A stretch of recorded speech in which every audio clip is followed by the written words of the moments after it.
Hey, it's Anissa, and if you have recessed ceiling lights, or as I call them, can lights, you're going to want to pay attention to this deal. We have something called CooLED lights, and they are cool for a couple of reasons. First, it is LED, which means it's going to last virtually a lifetime. And when you're dealing with ceiling lights, who wants to replace them all the time, especially when you have really high ones?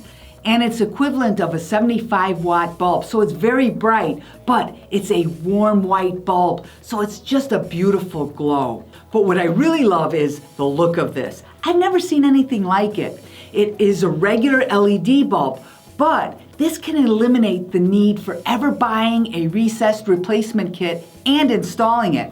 And that could cost between $60 to $100. And this is so easy to install. There's no electricians needed. You just simply screw it in. On the bottom of the light, there's a special spring-loaded technology. To activate, you simply pull and twist. Now you install it like a regular can light, but the spring technology will pop it into place. So if you're looking for an easy and affordable way to upgrade and improve your ceiling lights, these are it. It's important to note, to get a uniform look, you want to count how many can lights you have and replace them all. But we make it easy because when you buy more, you save more. So head on over to Pulse TV and grab a few today.